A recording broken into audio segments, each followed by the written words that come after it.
Did you know Drake's here tonight?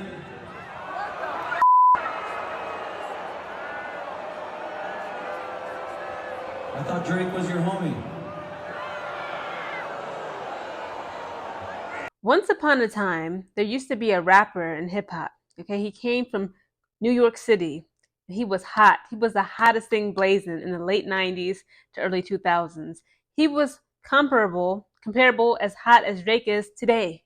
Again, Ja Rule, he reminds me of Drake because again, he had a lot of melodies, melodic and harmonious songs, that had like a little bit of harmony to it. And a lot of people clowned him, right? It's like, oh, Ja Rule is a rapper who only makes music for women. Does that ring any bells? Okay, a lot of people will say that Drake, oh, he's not a real gangster. He's not a real thug. He don't really be in the streets. He ain't got no street cred.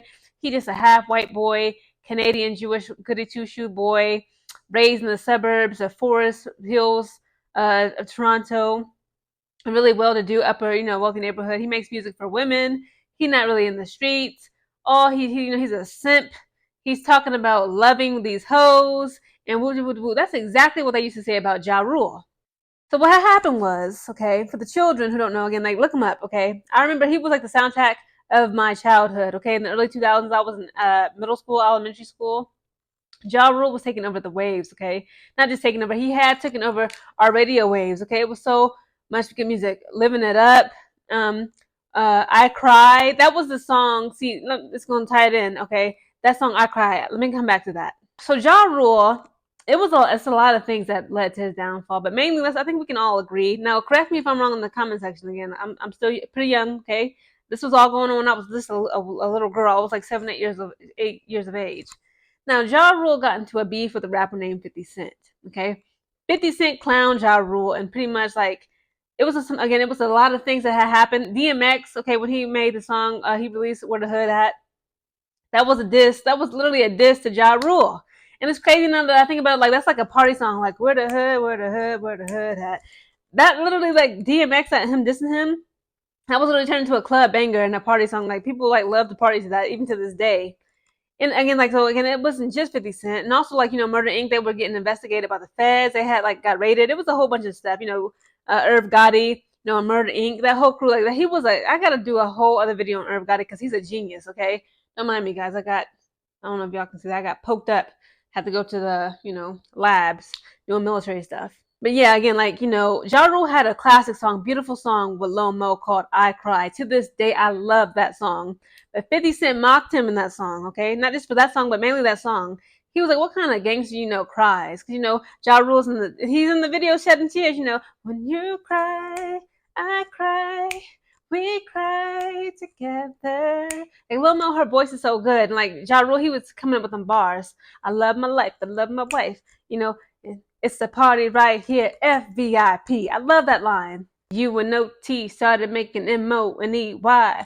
All my good niggas gotta die. But yeah, so 50 Cent clowned Ja Rule. He clowned him real bad. It got into a bad rap beef. And ultimately, Ja Rule lost. And people literally started clowning him. It was like, yeah, he is a simp. All he does is make music for women. He ain't no tough guy. Woo, woo, woo. And you literally just saw Ja Rule's career faded. I can't remember any music from him, say after 2005, 2006, which is incredibly ridiculous because he's such a talented person. Like Ja Rule, again, I'm gonna do artist appreciation for all these rappers and stuff that I grew up with, and other artists that I grew up with in my childhood nostalgia, right? Being a 90s baby, but Ja Rule's voice in hip hop is so iconic. As soon as you press play on his music, you knew that was him. Just like DMX, right? DMX, he has a very iconic, very distinctive voice. That was what Ja Rule was serving. Not only that, it's another parallel. Ja Rule was actually I think it was 1999, back in the days, right before his career. He was on, but before 50 Cent was on, right? His rap career was really popping. Ja Rule got his chain snatched by one of 50 Cent's associates back in 1999. Does that ring a bell to you guys? Drake getting slid for his AP while he was in Toronto. Again, Drake and Ja Rule pretty much they got into some rap beefs, okay? And they ultimately came across somebody they just could not F with, and they kind of crushed them. Now, that clip that I should play for you guys in the beginning of this, okay, at a Limp Bizkit concert. I don't know who them people is. I think I recognize one or two songs from them. He performed in Toronto, and he's like, yo, hey kids, I got Drake is here tonight. People were like, boo. Like, how you getting booed? Like, Drake got booed in his, not like in LA, not in the West Coast, it was in the Bay Area. Kendrick Lamar territory, the Bloods territory, West Coast Cali territory. He getting booed at a concert in his hometown of Toronto. Like, that is embarrassing. Like, how do you come back from that, Drake? Okay, like Drake, he kind of, he tries to come out and put on a tough guy image and shows a brave face. I remember he was like at the 4th of July party. What was that billionaire? Mark Cuban, Mark Jacobs. I think it was Mark Cuban, somebody like that. And he just looked so tired. Like, you could tell, like, Kung Fu Kenny was kicked his behind. Okay, when it came to them, like, that beef was just already, like, it was just this past April and May, but it went on for so long. It was like Drake would drop Family Matters, and then an hour and some change later, freaking Kung Fu Kenny, he drops Meet the Grams. It was just insane, like how like they just kept going back and forth like a tennis match, and it's like you can see that Drake, he literally got worn out by Kendrick Lamar, because again, like, you're getting booed in your hometown, okay? People are just not, they don't respect Drake no more, and it's like I think he just dropped a single. I ain't gonna lie, I liked it. It was pretty good. I forgot the name of it. If you guys ask me, I'll put it in the description.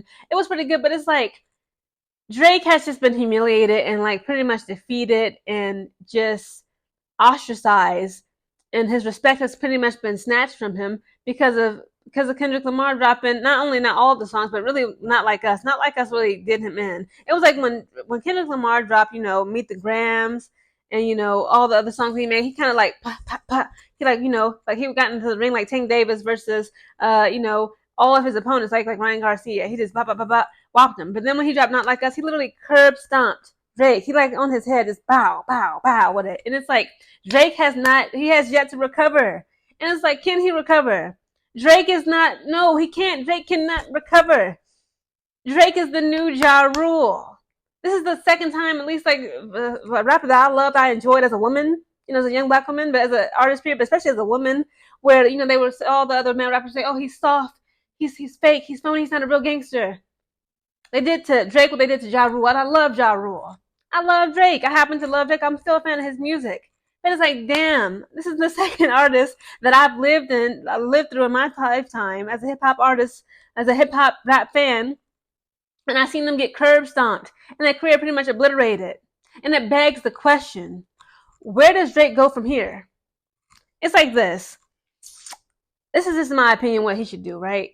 Like Kung Fu Kenny said, like Kendrick Lamar said, he said, I like the melodies that Drake makes. He said, I hate it when Drake acts tough. Like, stop acting tough, nigga.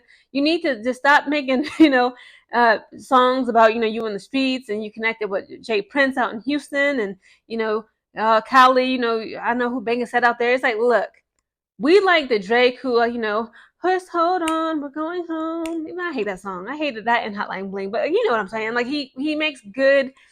Again, and there's nothing wrong with that, being a rapper, making good, feel good music, mainly that, women, such as myself, young women like myself, enjoy. There's nothing wrong with making club bangers. And just like, remember in 2016, he ran that whole summer. And it's not just because he got into the beef with Meek Mill and humiliated him, but because he had so many club bangers that came out in 2016.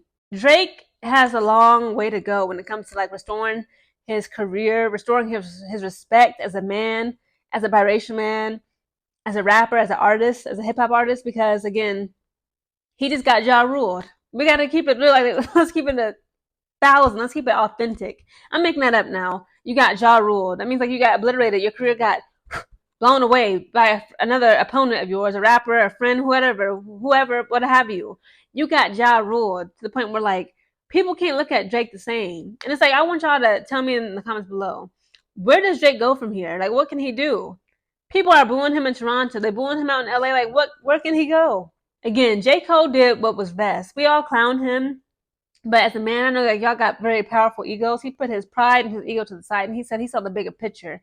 He could see the light at the end of the tunnel. He didn't just think about short-term goals and, like, just getting his ego and, like, crushing Kendrick Lamar in a rap beef today, okay? He said, you know what? They said Schoolboy Q called him up. He said, listen, man, Jermaine, J. Cole, you don't want to be in this beef. Let Drake handle Kendrick Lamar on his own. But he said it's about to get real messy. It's about to get terrible. It's about to get spooky. It ain't even Halloween yet. He said, listen, just drop out. And that's what J. Cole did. He put his ego and his pride to his side. And J. Cole is still with us today to tell the tale. Drake is not.